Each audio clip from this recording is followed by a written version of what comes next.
going on, everyone? It is 2021 and graphic cards are still insane. But if you're like me, I haven't had the luxury of waiting until graphic cards finally come back to a reasonable place. I'm sitting between boxes of equipment and a table full of motherboards, and I've got stuff to do. So the question is, what graphic card have I been buying in 2021? Well, these are it.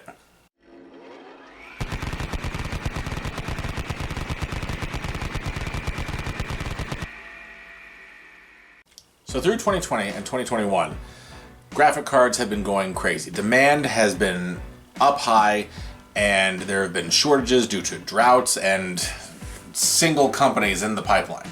All of this created opportunities for scalpers, and the rest of us were left high and dry.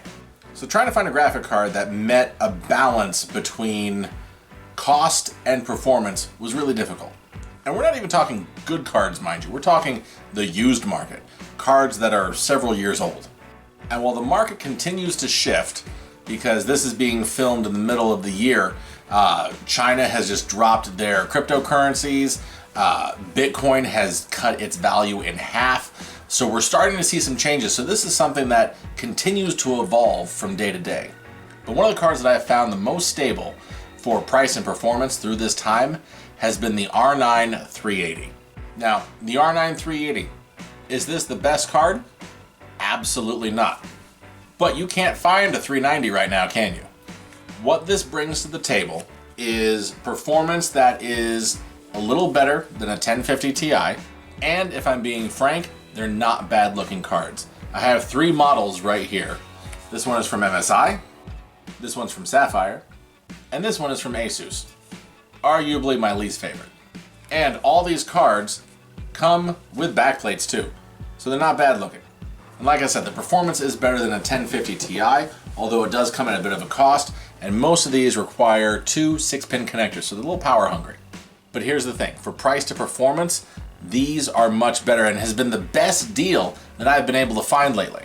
So while most cards are going to double to triple what MSRP is, and mind you, MSRP is just a myth and a rumor right now, we can get angry about it, but that's not going to change anything. These cards, while still being an inflated price, have been, what I have found, the best constant price to performance at least through 2021, the first half of 2021. For example, the Micro Center that's closest to me just so happens to be in Massachusetts. It's in Cambridge, Mass. They recently got, this was just a couple weeks ago, so this was end of June, they got a shipment of 9 or 10 1050 Ti's. They were sold out of those 10 units in less than 2 days, and the price of those new units, they were MSI, so they looked a little bit like this front one here, was $279.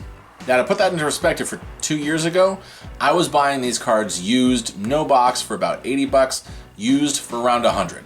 And now we can't keep these cards on the shelf. Average cost of these cards on eBay, used, is about $225. Now, take one of these cards that I talked about earlier.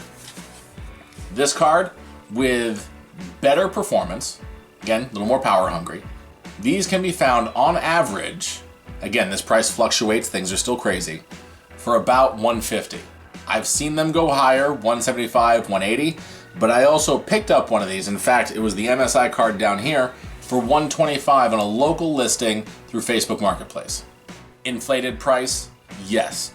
Maximum performance? Absolutely not. Best deal you can find right now? Probably.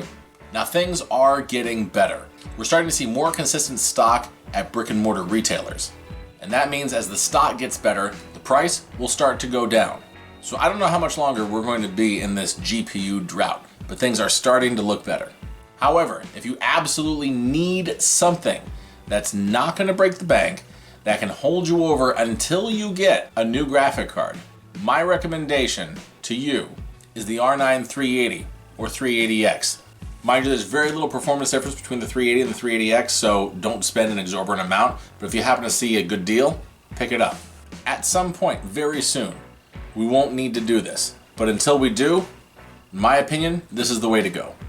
But that's just what I've seen out there. I'm not sure what your experience has been out there on the used market. There are some deals that are better than others. I mean, in this last year, I was able to score an RX 570 for $100 that a guy had bundled with a motherboard and processor that I was buying. So those deals are out there, but they're rare. We're talking about stuff that you can find on a regular basis. So I don't want to know about that rare deal that you found out there. If you got that, congratulations, I'm happy for you. But what I'm curious is, what do you think is the best deal for price to performance out there?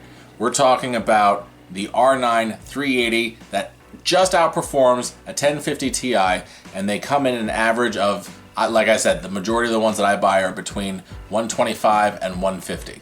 So if you have a better price to performance deal out there in 2021, I'd love to hear it. But this is what I've been doing.